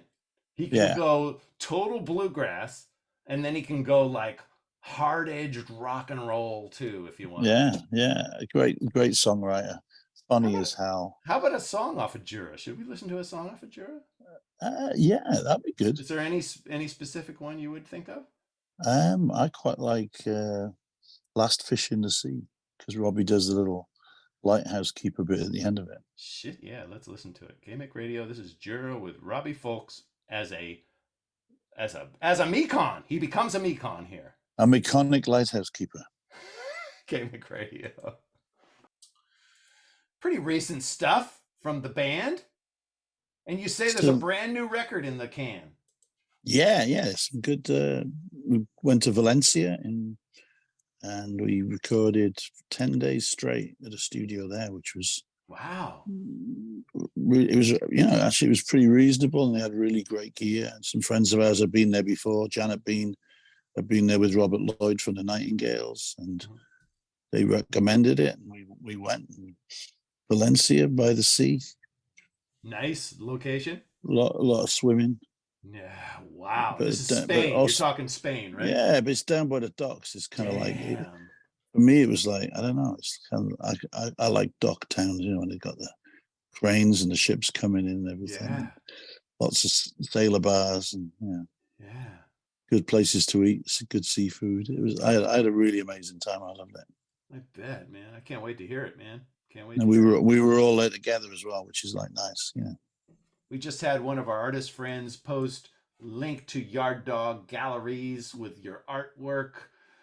Tell us about your connection with Randy Franklin of Yard Dog Galleries. Well, there's a guy called Jason Cohen, who's a music journalist who lived in Austin at the time, and he wrote about the Mekons, and he saw that I did artwork, and he was interested, and said, I might have a place for you down in Austin. So he took my work in and showed it to Randy, and Randy says, no, I just do outsider art. I don't do stuff by musicians. And I was going, well, no, that's true. I'm not an outsider. I'm a insider, if anything. Went to art school and kind of flunked out of it. I did go back and finish my degree in the end, please my mother. But so then we had a Bloodshot party at Yard Dog with no Bloodshot, no Depression party. And it was Whiskey Town, the old 97s, and the Waco Brothers. And it was a lineup. Man, it was fun. It was a really great. I think Michael Hall, Wild Seeds, played as well. Damn. So it was Randy in that band, and it was just a great afternoon. And then after that, I started talking to him, we met, and then he said, "Oh, maybe I could try it. I mean, send me a few pieces." And then it's history, man. We've been at it ever since. Yeah, Randy actually plays with you every once in a while when. Oh yeah, he plays with me. Yeah, we're gonna. I think I don't know. We're gonna try and do something later in the year. Now South by Southwest. I remember Yard Dog parties would be in the back. That's not happening anymore. No, they've moved out of South Congress, so they're not there anymore. Just before the pandemic, he's moved to a new location, which I think is much nicer. Is out in the east. South Congress is kind of like, it's gentrification jumping the shark. It really Austin has changed a lot over the years, huh? I mean, it has. Every time I've been there, people said, "Oh, you should have seen it." Da, da, da, da. We were there in 1989, and people said, "Oh, it's changed so much. You should have been here." And but things do change. But sometimes areas just go too far the other way. Yeah, and the rents went up. It's mostly kind of like clothes shops and lots of kind of foofy restaurants you don't want. It doesn't feel like the Austin that I liked anymore. South by Southwest is coming up soon, right? Yeah, in a couple of weeks. Yeah, you'll be down there. So we go down, but we play the Continental Club's still there. Yeah, that's the best. And it's still there, right on South Congress, holding out. It's like an oasis in all the kind of dumb commercial shit. And it's Sea Boys up the street. We're going to play outside there. I think we'll play out, or maybe inside there. I can't remember. So that's an ABGB's is a brewery. We play there, and we play at the Carousel, one of my favorite bars in Austin, which is still pretty much old Austin, and we play there on Saturday night. Old Austin is best. Hey, do you did you ever meet my old friend who was known as the mayor of South Austin, Mr. Danny Young, back in the old days? I'm pretty sure I did. Yeah. He was he was my life guru. When I go down there, I would hang, because he used to play rubboard in my buddy's band, the Cornell Hurd band, a Western swing band, and Cornell was from San Jose, California. So that's how I met him. I used to go and see Cornell all the time at the Broken Spoke. Yep, that he was a regular at the Broken Spoke for a long time. Yeah, I love Cornell. He's fantastic. And Danny played rubboard for him for years. All right. Yeah. Wow. Crazy. Now go back, way back. Go back to your kid days. And I understand that you love this band, and we mentioned him earlier, Man. Yeah, Man. I know nothing about Man. Can you, if you wanted to turn people on to Man, what song would you turn people on to Man with? They put out an album in 1972, I think, called "Be Good to Yourself at Least Once Every Day," which folded out and had a map of Wales with all the kind of crazy hippie rock and roll kind of points of interest. And then down the border of Wales, there was like a lot of guys with sticks, and they'd pushed England away, and it was like a channel of water going down. So Wales looks like an island on this folding map. It's really cool. Wow. And there's a song on there called, there's only 4 songs on that album. Wow. But there's a song called Come On, which I really like. They were constantly changing their lineups. They were space rocker hippie guys from Wales. Deke Leonard said, we might not be the best band in the world, but we certainly smoke the most pot, you know. but they weren't prog. They had this thing. They were kind of like they had aspirations to almost like a West Coast sort of spooky sound. There's a lot of kind of improvisation. All the songs were different every night. The guitarist, Mickey Jones, was the guitarist. He was, but why I liked them was because they were available. You could go out. You could go and see them. Weren't there other people in the band that went on to other bands? It seems like there was. Terry Williams was a drummer. Terry Williams went on to Rockpile, right? Yeah, he's Rockpile, and he was Dire Straits. Right. Long career there. Deke Leonard was almost in Mott the Hoople at one point. But, wow. They were mates with them, but why are they not they're not coming up on Spotify at all. Really? Man band? Man, maybe band. Put Man band in. Oh, there it is. And yeah. Because I'd like to play a song. Have you got anything like Live at the Paget Rooms, Penarth, or oh my God, let me look. Live at the Patty? Some of their live stuff is really good. There's an album called Back into the Future. Well, I got a live on the road on air from 72 to 83. There's one called oh my God, it's 15 minutes long. I know. There's a version on Back into the Future where they have a full male voice choir on it, and it's just it's transcendent for me. I don't know. I just love it. And Mickey Jones is such a great singer. But if you want to find a short song to play, what's a good short song by Man? I don't know. I can't think of him. well, you know, KMiC plays long songs. If you think we're gonna dig it, because we're all into that kind of shit. We play long songs here. So should I play that version live on the road from 1973, BBC Radio 1? Just play a bit. Let's check it out. KMiC Radio. Here is Man doing the song "Come On." 15 minutes of glory. BBC Radio 1 concert, September 21st, 1973. The band Man. Come On. That was killer. I want to get into the whole scene in England at that point. That whole, like, they were playing with everybody. Like, this band played with Brinsley Schwartz. They played with all the fucking bands that were happening that day. Hawkwind, everybody. Yeah, a lot of gigs with Hawkwind. Did you get to see a lot of Hawkwind band gigs with them? I didn't see. I never saw Hawkwind. Whoa! Oh, no, how did you get away with not seeing? No, I did. I did see Hawkwind. I lie. I did, but not till later.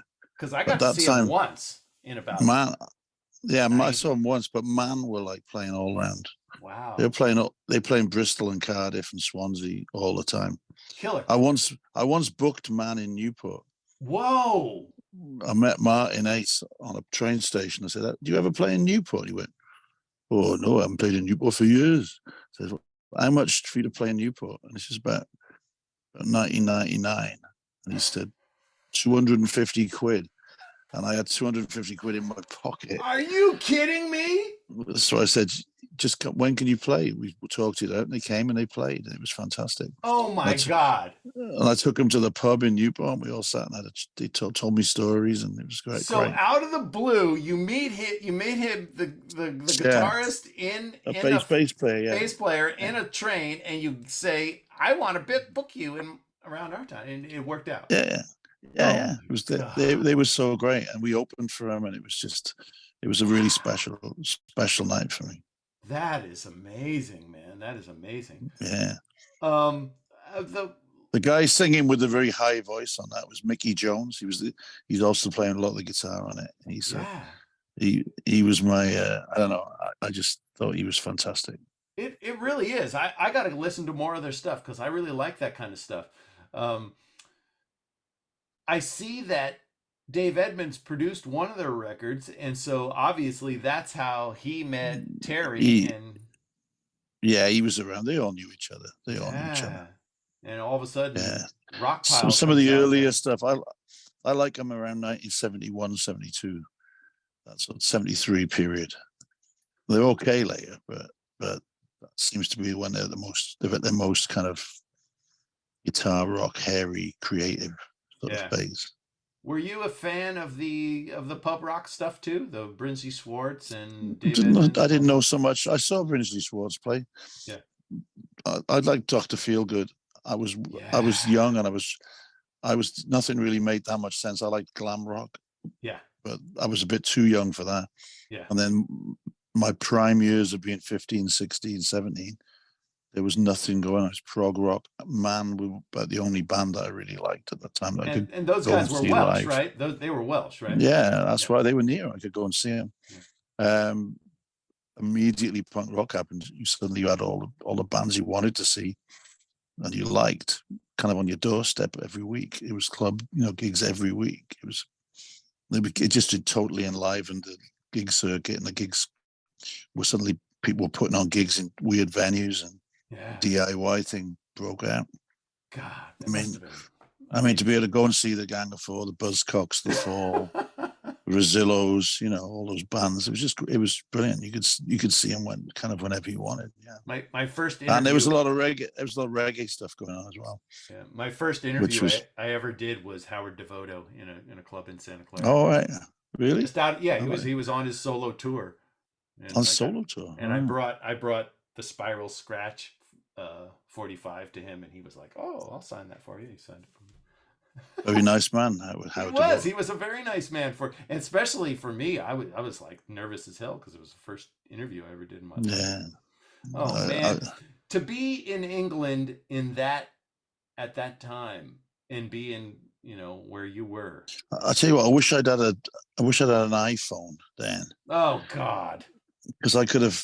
There's no footage. No, barely. But we're trying to put together some, we tried to put together the Mekons documentary. There was no footage of the original band from '77 through till 1980. Jeez. It's like there's no one filmed anything because nobody carried a camera around with them. Now it's I know. You'd make a fortune if you just if I filmed little snippets of everything I saw. It would have been, it would have been great. But there you go. Did you ever see the Stranglers in the early days? I did see the Stranglers. Yeah, I didn't like the Stranglers. One hell of a band, weren't they? In the early days? It wasn't my scene. You didn't like that? Wow. No, I don't know why. There were certain bands that I thought it was something young and fresh going on up in the north of England and in Scotland that was more interested. There seemed to be a lot of bands who were like, all right, we'll change our image now. We'll become punk and we'll have a career.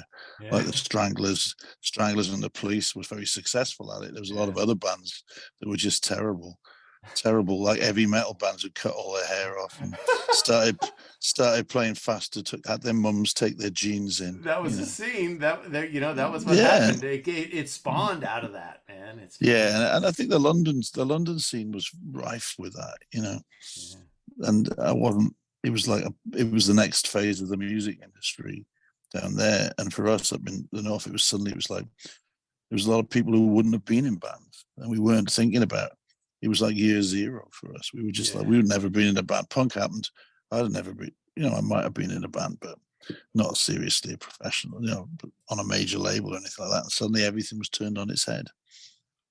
But I think there was a hype to punk and a kind of smoke signals being sent up from the. Oops, hello. Are you still here?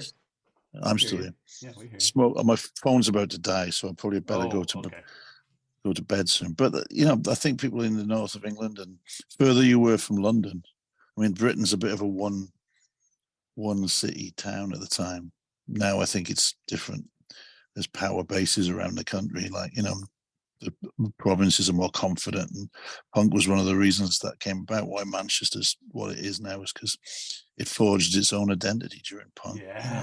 And people were like, "Oh, the Manchester thing is like big," But at the time, you had to go to London. Everything was like, "Got to go to London, do this, do that," and and London was, I think, more conservative than it was.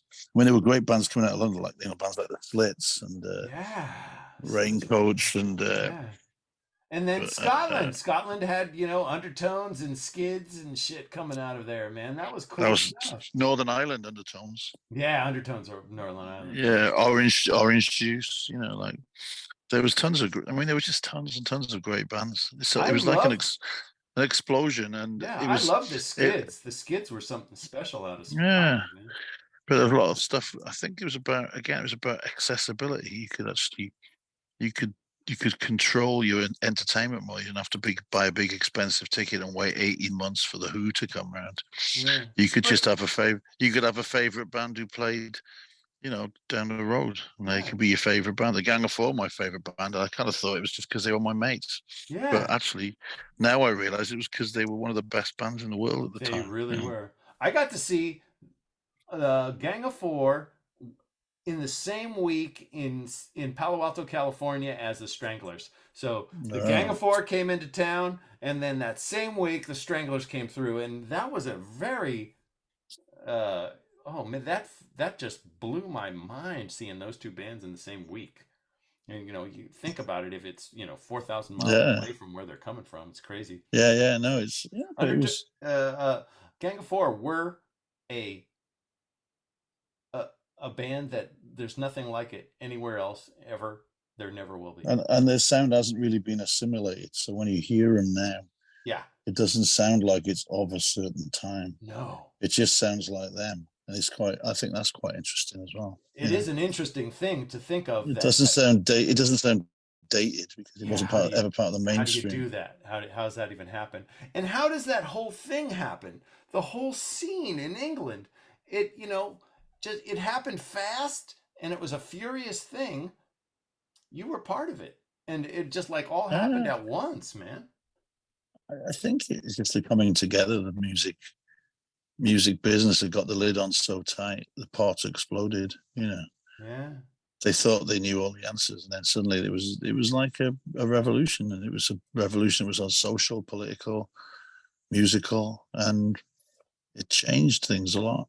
And I don't know, everything I do now definitely goes back to that time. And I think this is, for the Mekons, I've said this many times, it's like a sort of thread I can trace back. I know we've changed what we do, but it's still, to me, the very sort of principles of how we started. We were very, for a bunch of 19, 20-year-olds, we had very good instincts, We were kind of, and like wise, you kept the essence and the feel and the energy. Even though you were doing a different style of music, you kept through the ages. And to do that's an art in itself, my friend, to be able to keep that. Well, we thought of it differently. We didn't think what we were doing we thought we were different, Yeah. And I guess we were. But to us, it was about, like I said before, it's about community and the way you behaved. It's just as important. the sounds you made. It was actually how you related to the industry and the decisions you made. So there was a whole kind of like walk it like you talk it attitude going on. So yeah. Well, you know what? Thank you so much for being here. I don't want your phone to die. And I'm going lose to you real bed, quick. Mick. You are the best to be even staying up for this just bunch of bullshit here that I do called KMiC Radio. You're the best, and I love you. And if you get to town here, I have done the first KMiC home. I'm coming to do it. I'm coming to do your.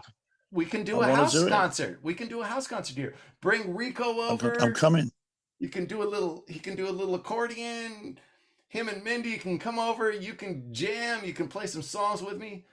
It'd be so cool. I have a nice house here. It'd be great. I'm coming, mate. I'm coming. I'm coming to get you. Thanks to everyone who's been. I can see some of the comments, but my phone's so weird. I see like the first 5 words of your comments. Oh. So, but no one said anything. No one said anything rude to me in the first 5 words. They didn't say fuck off or anything, right? No, they probably say like, "Hey, Jon Langford, that was really great, but why don't you fuck off?" I missed the end, basically. Thank you so much for being here. We'll just go out. Bye, everyone. And we'll talk to you later, dude. Adios. We love you. Cheers. Thanks, everyone. KMiC Radio, Jon Langford.